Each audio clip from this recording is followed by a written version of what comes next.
Hello and welcome friend, मैं हूं मुजफ्फर चौधरी और आप देख रहे हैं हमारा यूट्यूब चैनल परफेक्ट रिएक्शन 2.0। ज़रा मुश्किल होती है परफेक्ट रिएक्शन से 2.0 पर आने के ऊपर।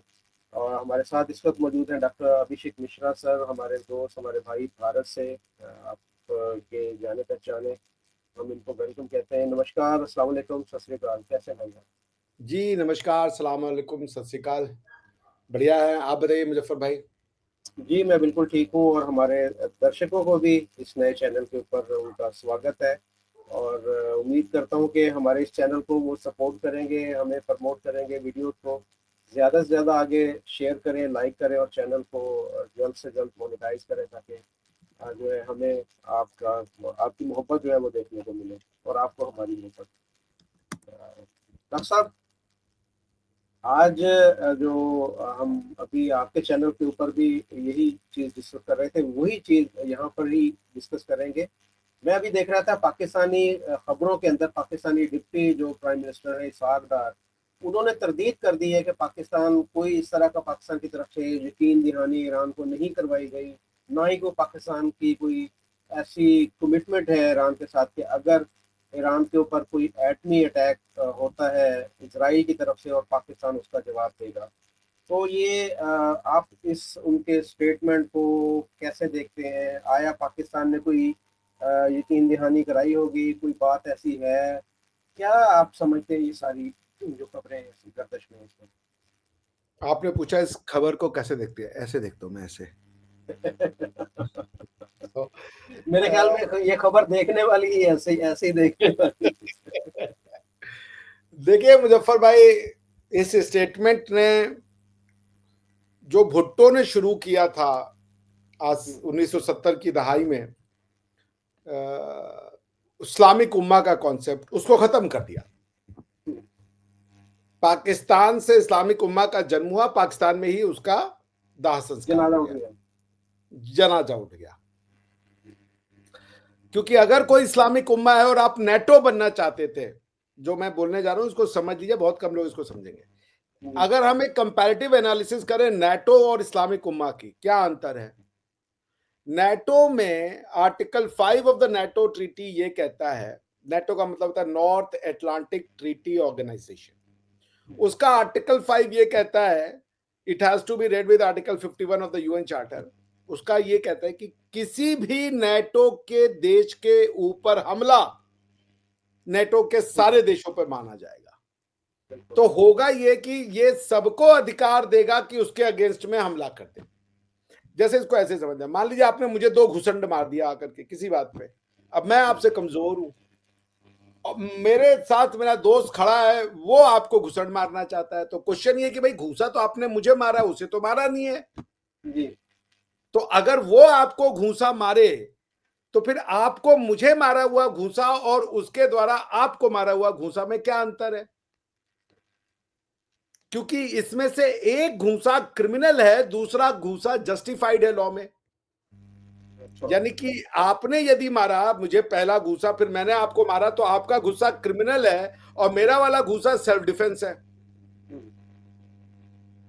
तो मगर मेरा सेल्फ डिफेंस इसलिए हुआ कि पहले मैंने घूसा, आपने पहले घूसा मारा तो मैंने उसके रिस्पॉन्स में घूसा मारा। लेकिन उस आदमी के ऊपर तो घूसा पड़ा ही नहीं, उसने आपको घूसा मारा, तो पहला घूसा ही उसको आपको पड़ा, तो क्या ये लेजिटिमेट है? समस्या समझ रहे हैं ना आप? मैं समझ रहा हूँ, मैं समझ रहा हूँ। तो अब होता यह है कि आर्टिकल 5 ये कहता है कि यदि आपने मुझे घूसा मारा तो इस ट्रीटी के सारे सदस्यों को घूसा मार दिया, और कोई भी सदस्य, अब वो नेटो का अगर है तो आपको आके वो घूसा मार सकता है मेरे बिहाफ पे। अब आप ये नहीं कह सकते कि भाई इसने मेरे अगेंस्ट में क्रिमिनल फोर्स यूज किया, क्योंकि मैंने तो इसका कुछ नहीं बिगाड़ा था। यही नेटो का आर्टिकल 5 करता है कि it creates a collective self defence का सिस्टम। सेल्फ डिफेंस बोलो मैं, जी। तो कलेक्टिव सेल्फ डिफेंस के अंदर में कोई किसी के ऊपर भी अटैक करे, सबके ऊपर अटैक माना जाता है। इस्लामिक उम्मा में तो नहीं हुआ ना ये। ये तो अगर ऐसे, मान लीजिए जी, तो ये तो दोनों मुल्क भी, दोनों इस्लामी मुल्क भी आपस में लड़ते रहते हैं, ये तो ऐसा भी है। मैं वही कह रहा हूं ना कि देखिए वो इस्लामिक उम्मा का जो चूरन बेचा जाता है 57 इस्लामिक मुल्क, ये सिर्फ सुनने की बातें हैं। क्योंकि 57 में से 40-42 तो अरबी मुल्क हैं। जी। अगर हम इसको देखें, how many Arab states are there, तो 22 अरब कंट्रीज हैं भाई साहब, 22। आधे समझे, तकरीबन आधे जो है। हाँ, तो 57 में से 22, यानी कि 57 का आधा, 58 का आधा कितना, 24 होता, तो 22 है ऑलमोस्ट। ठीक है ना, 22 का डबल, 22 का डबल कितना, 44 होगा। 29, 29, हाँ 58 का आधा 29 होता है। हाँ, ठीक कह रहे, 29 होगा। तो 22 का डबल 44 होता है, तो जी। मतलब आधे के करीब करीब 45% के करीब करीब तो अरबी मुल्क है। वो तो भंगड़े पा रहे हैं भाई, उन्होंने तो जिंदा पाना शुरू कर दिया, अच्छा हुआ है मरे। आपने मोहम्मद बिन सलमान साहब का स्टेटमेंट सुना है कि नहीं सुना है इसके बारे में? नहीं, मैंने नहीं सुना। मोहम्मद बिन सलमान साहब कह रहे हैं कि भैया देखिए, हमको कोई भी न्यूक्लियर वेपन नहीं चाहिए, मगर अगर न्यूक्लियर वेपन ईरान ने बनाया तो जी हम ईरान को नहीं छोड़ेंगे, फिर हम भी न्यूक्लियर वेपन बनाएंगे। और उन्होंने ये भी कहा कि ईरान जो है वो क्या है पता है आपको?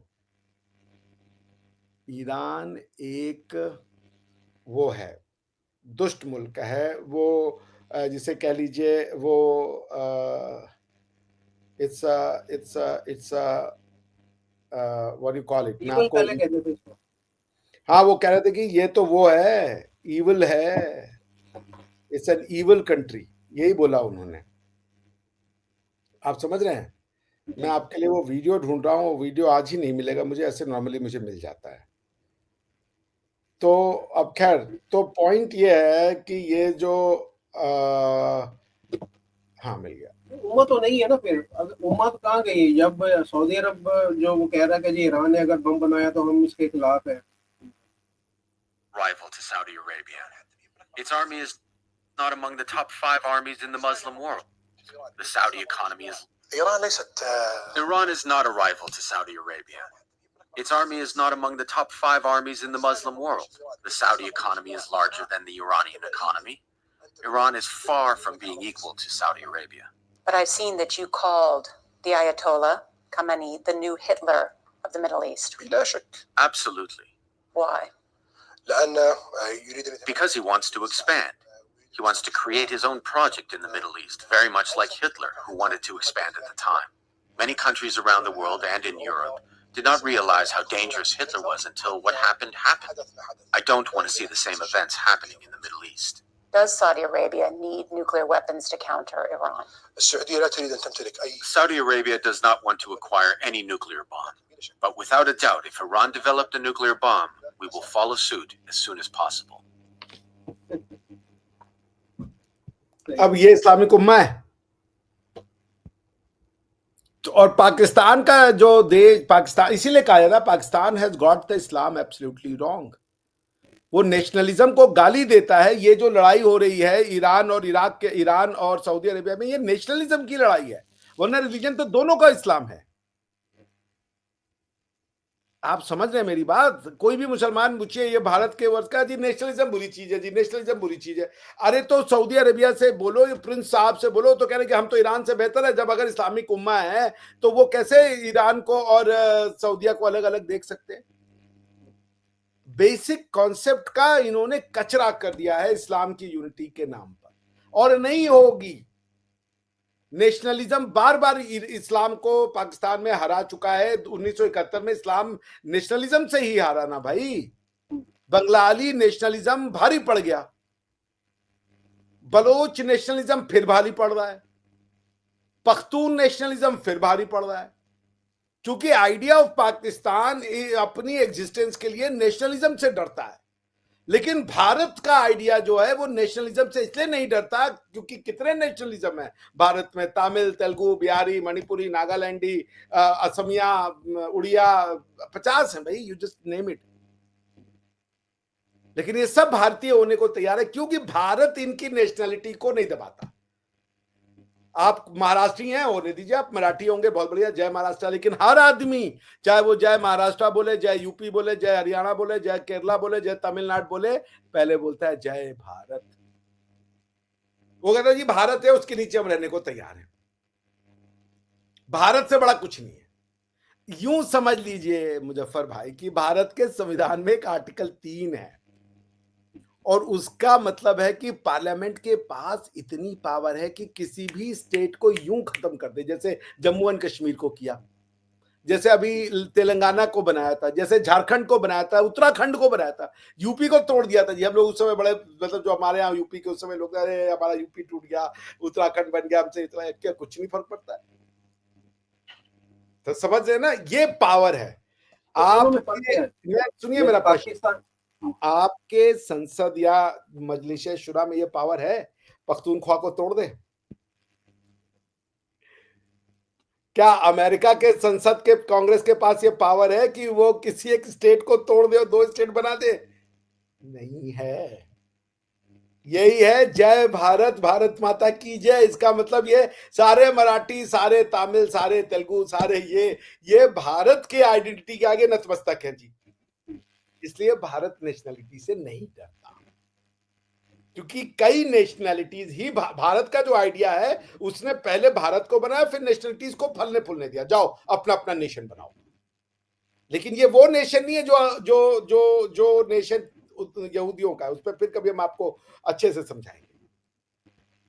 तो पॉइंट ये है कि मोहम्मद बिन सलमान साहब जो ईरान को कह रहे हैं कि अगर उन्होंने न्यूक्लियर वेपन लिया तो हमने लिया, ये बात पाकिस्तानी को समझ में नहीं आती। पाकिस्तानी कहता है हमारा nuclear weapon Islamic nuclear weapon है। अब जब जरूरत हो गई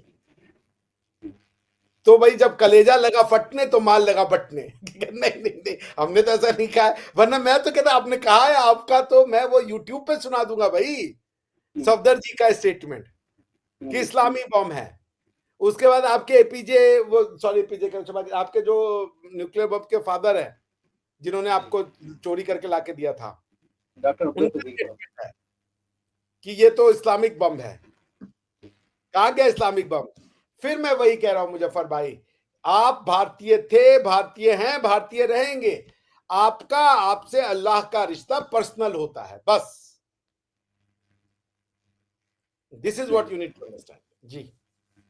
फर्क क्या, मैं आपसे ये जानना चाह रहा था कि आपने जो बताया कि जी नेशनलिज्म से भारत नहीं डरता, पाकिस्तान और पूरी दुनिया डरती है, तो बाकी लोगों को, पाकिस्तान को क्या करना चाहिए? ये आप थोड़ा सा आप यहाँ पर नहीं, दुनिया तो, सारी दुनिया नहीं डरती, सारी दुनिया नेशनलिटी के आधार पे बट गई ना। जैसे यूरोपियन यूनियन है, ईयू जितनी कंट्रीज है, सब नेशंस के आधार पे नेशन स्टेट की कल्पना की सबने।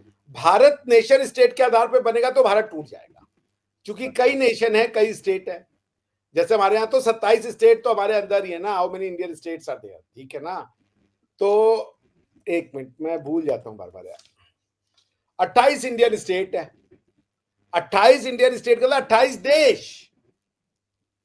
लेकिन इन सब ने आज से हजारों वर्ष पूर्व वेद ने यूं इनको जकड़ लिया। इन्होंने कहा कि तुम जो बन जाओ, रहोगे भारतीय, रहोगे वैदिक, रहोगे इसको गाली भी दो, वेद को गाली भी दो, उसमें कोई बुराई नहीं है, मगर यही आपकी आइडेंटिटी है। कोई भारत का नेता खड़ा होकर ये कह दे और जरा वोट ले ले, कहने को तो कोई भी कह सकता है फ्रीडम ऑफ स्पीच है, कि हम भारत में नहीं रहेंगे, और वोट लेके दिखा दे वो। भाई मैं गोवा में बैठा हूं ताल ठोक करके, मुझे कभी नहीं लगता कि ये यूपी या बनारस से कहां अलग है। आप समझ रहे हैं ना। मैं यहाँ पे उसी गंडई, उसी दबंगई से रहता हूं जैसे मैं कहीं और रहता। तो नेशनैलिटी को इसलिए ये किया जाता है क्योंकि इस्लाम एक खुद नेशन बनाता है, जो नेशन है नहीं, वो ब्रदरहुड है। इसीलिए कहा जाता है इस्लाम या क्रिश्चियनिटी, ये दोनों ब्रदरहुड क्रिएट कर सकती हैं, नेशनहुड नहीं क्रिएट कर सकती। अगर क्रिश्चियनिटी नेशनहुड क्रिएट करती तो सारे यूरोपियन क्रिश्चियन कंट्री एक जगह आ जाते, नहीं आए। इंडिया एक्सेप्शन है कि नेशनहुड, भारत का नेशन वो कह करके सबको अंदर ला देता है। लोग जुड़ भी जाते हैं, सिक्किम जुड़ गया था जी, उन्होंने जी हम तो इंडिया में रहने को तैयार है। अगर हमारे उस समय के थोड़े लीडर्स वो होते समझदार तो तिब्बत भारत का पार्ट होता। तिब्बत का एक मुझसे आदमी मिला था, मुझे आज भी याद है, बेंगलोर में मैं लॉ फर्म में काम करता था और मैं बस के इंतजार में एमजी रोड पे बैठा हुआ था। वो आया मेरे पास, हम लोग की बातचीत शुरू हो गई। टिबेटियन था, उसकी शॉप थी। तो उसने बोला हम तो इंडियन है ना, हमारा तो सारा का सारा जो लिपि है वो इंडियन है, काका गागा पढ़ते हैं। मुझे उस दिन पता चला मैंने कहा व्हाट? बोला हाँ हमारा लिपि में क ख ग हम पढ़ते हैं। वो इंडियन मानते अपने आप को, लेकिन हमारे यहाँ पे इन लोगों ने उसको तिब्बत का, भाई तिब्बत क्या बोले अब हम आपसे, इंडिया का पार्ट था। जो ये क ख ग घ बोलता है वो सारा इंडियन पार्ट है। मगर हम ये नहीं कहते कि क ख ग घ के लिए यही स्क्रिप्ट चाहिए। क ख ग घ के लिए आप तमिल की स्क्रिप्ट ले लें, आप तेलुगु की स्क्रिप्ट ले लें, आप अपनी तिब्बत की स्क्रिप्ट। भारत फ्लेक्सिबिलिटी देता है। अब आपको मुसलमान बनना है तो आप अरबी के अलावा कोई लैंग्वेज चूज नहीं कर सकते, लेकिन भारतीय होने के लिए ऐसी कोई जरूरी नहीं है। आप समझ रहे हैं? तो पॉइंट ये है कि इंडिया का, भारत का जो आइडिया है ना, एकम सत बहुधा विप्रहा वदन्ति, ये बहुत प्लूरलिज्म है। वो कहता है विद्वान आते रहेंगे और सत्य के बारे में बताते रहेंगे। विद्वान आते रहेंगे और एक ही सत्य को वो कई तरीके से, जैसे एक ही बात को अभिषेक मिश्रा बता सकती हैं, आरजू कादमी बता सकती हैं, फखर भाई बता सकते हैं, मुजफ्फर भाई बता सकते हैं, और भी बहुत लोग बता सकते हैं।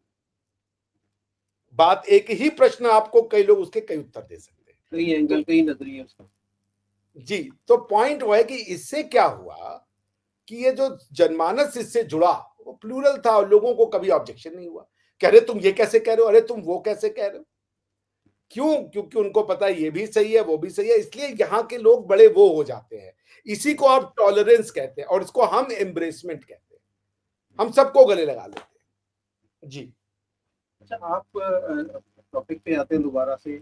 आपके ख्याल में क्या पॉसिबल है कि ईरान के ऊपर जो स्ट्राइक हो सकती है, एटॉमिक बॉम्ब इजराइल फेंक सकता है?